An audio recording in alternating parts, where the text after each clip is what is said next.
रोजमाइन educational and charitable trust के संस्थापक ने आशियाना नगर पटना में एक प्रेस वार्ता के दौरान कहा कि हिंदुस्तान की सभी पार्टियां मुसलमानों को बिरयानी में गरम मसाले की तरह इस्तेमाल करती है। चुनाव आते आते मुसलमानों को सबसे आगे टोपियां पहना कर मंचासीन करती है, उन्हें सबसे आगे की सीटें दी जाती हैं और चुनाव समाप्त होते ही उन्हें छोटी और बड़ी इलायची की तरह बाहर निकाल कर फेंक दिया जाता है। वैसंबर ने अपने बयान में कहा कि आगामी सभा जनसुराज के बापू सभागार पटना में बुलाई गई है, उसमें न केवल बिहार बल्कि कश्मीर से कन्याकुमारी तक की बड़ी बड़ी हस्तियां इसमें दिखाई देंगी। इन लोगों का इस सभा में शामिल होना इस बात की दलील है कि बिहार बहुत जल्द बदलने जा रहा है। उन्होंने बिहार के तमाम बूढ़े जवान और मर्द औरतों से भी उक्त सभा में शामिल होने की अपील की है।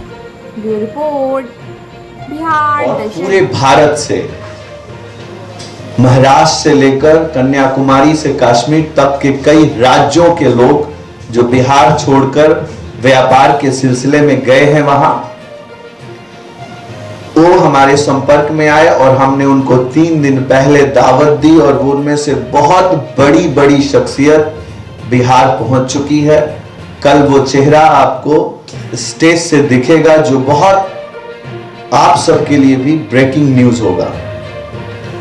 ऐसी कई शख्सियत का यहाँ आना बिहार के बदलाव में खड़े होना और इस फेस्टिवल को महसूस करना इस बात को दर्शाता है कि 2025 में बिहार बदलने जा रहा है। मैं आप सभी मीडिया के लोगों का, आपके एडिटर्स का, प्रेस रिपोर्टर्स की इज्जत करते हुए आपसे दिल की गहराइयों से आप सबको भी वहां आमंत्रित करता हूं कि आप सब उस प्रोग्राम में शामिल हों और इसके गवाह बने जब बिहार बदलने जा रहा है। और बिहार के सभी नौजवानों को, सभी बुजुर्गों को, पर्दानशी बहनों को मैं कह रहा हूं कि अपने बच्चों को और खुद अगर वो आ सकते हैं कल, तो बिना झिझक इस मीटिंग में आए। हम लोगों ने हर तरह के सेफ्टी का वहां पे ख्याल रखा है और आपके औरतों के लिए रहने बैठने की जगह, उनके एंट्री के वक्त के पूरे जो उनके इंतजामात हैं वो महिलाओं के हाथ में रखा गया है। और हर जो सिक्योरिटी पॉइंट ऑफ व्यू से जो मीटिंग में जो बातें आई वो सब वहां पे देखने को मिलेगा आपको।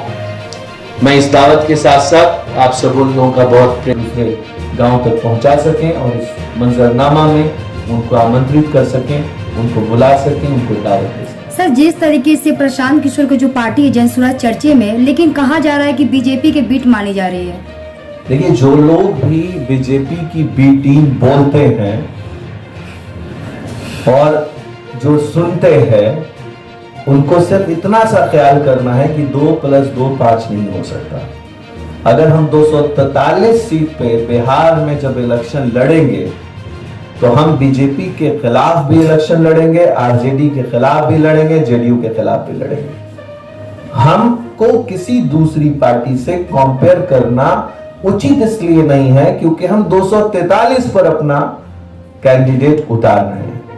जिनको थोड़ा सा भी राजनीति आता है वो इस बात से समझ सकते हैं कि जब हम आरजेडी के खिलाफ सिर्फ कैंडिडेट उतारते या जेडीयू के खिलाफ हम कैंडिडेट उतारते तो जाहिर है कि आपके मन का ये ख्याल सही होता। लेकिन जब हम 243 का ऐलान पहले से ही कर रहे हैं, बल्कि हम ये भी आपको कह रहे हैं कि हम वहां कोई ऐसा कैंडिडेट नहीं उतारेंगे जहां हमें लगेगा कि वहां कोई सिटिंग एमएलए जो माइनॉरिटी से ऐसा लगता है कि वहां पे उस जगह से वो जीत सकता है। और हम भी अगर वहां आ जाते हैं और हमारी वजह से वहां उसकी सीट खराब हो सकती है, उस पर भी हमारे इलेक्शन में जो इंटरनल कमीशन है उस पर भी विचार करने की बात कर रहा है। इससे ये साफ जाहिर होता है कि हमारा दिल भी ठीक है और दिमाग भी ठीक है। हम उसकी तरह काम नहीं कर रहे। हम कोई दूसरी पार्टियां जिनका मैं नाम नहीं लेना चाहता, जिन्होंने कई बार ऐसे झटके दिए, उनसे सावधान रहने की जरूरत है। सर, बापू सभागार में कुछ दिन पहले ही अभी जो पूरे बिहार की महिलाएं जो आई हुई थी, कहा जा रहा है कि जो महिलाएं थी उनको पैसा देके बुलाया गया था। फिर से आप अभी बापू सभागार में प्रोग्राम रखने जा रहे हैं। मान सकता हूँ, लेकिन जनसुराजी का परिवार वहां था, और जनसुराजी जो वहां पे थे उनमें किसी को भी, मैं बोल रहा हूं अपने बारे में, अगर 1 रुपया भी जनसुराज ने किसी को दिया हो तो उसका गवाह मैं भी होना चाहिए। मैंने भी काफी एक बड़ा प्रोग्राम किया, हमारे अशफाक रहमान साहब ने किया, हमने भी एक किया, पटना में किया, एक अशफाक रहमान साहब ने बहुत बड़ा प्रोग्राम किया। तो हमें तो कोई पैसे के बारे में नहीं पता जो लोग बोल रहे हैं। हाँ, प्रशांत जी ने ये कहा है कि जो गरीब का बेटा इलेक्शन लड़ेगा और हमारे लोग उसको चुन करके विधायक बनाना चाहेंगे, उस गरीब के बेटा को ये नहीं सोचना है कि उसको कोई पैसे की कमी हो। वहां पर पैसे देने की बात की गई है इलेक्शन लड़ने के लिए, जो हर पार्टियां करती हैं, उसके लिए जो संसाधन उपलब्ध कराने हैं वो कराएंगे हम लोग। कितनी बड़ी संख्या में लोग कल पहुंचेंगे सर? देखिए, उनको उसमें हेडल्स पैदा करने के लिए बहुत उपाय लगाए गए, लेकिन उनसे हम लोग निकल चुके हैं। और मैं आपको दावे के साथ कह रहा हूं कि वहां जो कुर्सियां हैं वो अब तकरीबन, जो हम समझते हैं अंदर में अगर 10,000 लोग होंगे, 12,000 लोग होंगे, तो बाहर में आप उसमें 10,000 लोगों को देखेंगे कल। ये बिहार में मुसलमानों के मंजरनामा पर बुलाई हुई सबसे बड़ी मीटिंग होगी। तो क्या कहेंगे, अल्पसंख्यक इस बार प्रशांत किशोर के साथ पूरी तरह से 100%? इसमें कोई दो राय नहीं है कि अल्पसंख्यक को जो लोग, जो हमारे माइनॉरिटीज को जो लोग पहले अपने वोट बैंक की जागीर समझते थे, वो किरासन तेल जिसके बारे में बात करते हैं प्रशांत किशोर जी, वो सच में उनके डब्बे से लीक हो चुका है।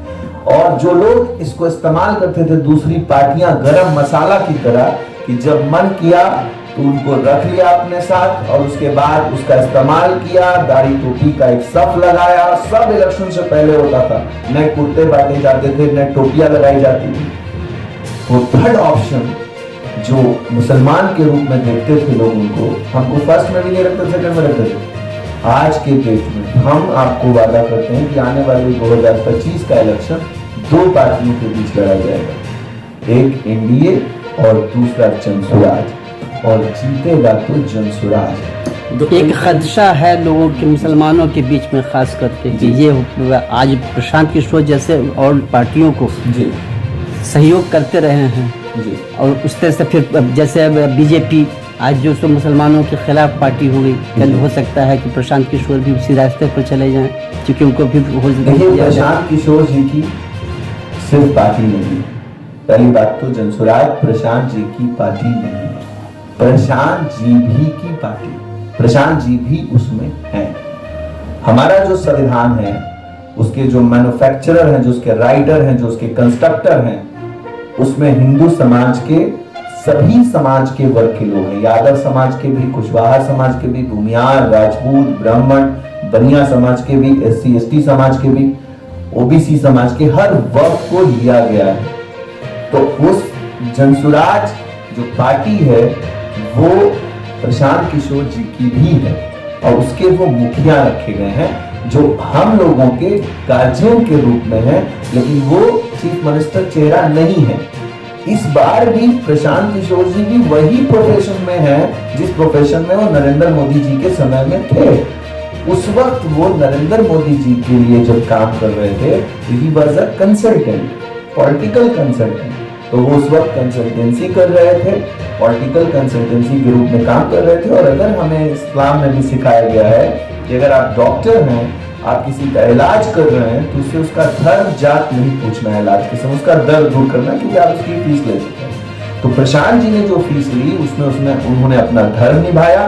उस वक्त वो नेता नहीं थे, वो जनसुराज उस वक्त उनके दिमाग में नहीं था, लेकिन जब उनको लगा कि हम जिस पर हाथ रखते हैं वो पार्टी वजूद में आ जाती है, तो इसलिए उन्होंने इस बार बिहार की जनता, बिहार के यूथ, बिहार के मजलूम, बिहार के मुसलमानों के सर पे हाथ रखा है। और इसीलिए पूरा यकीन है कि इस बार जिस व्यक्ति ने 99 टाइम्स अपना निशाना सही साधा हो और सबको जिताया हो, इसीलिए मैं बार बार हर प्रेस में कहता हूं, प्रेस कॉन्फ्रेंस में, कि जीतेगा तो जनसुराज।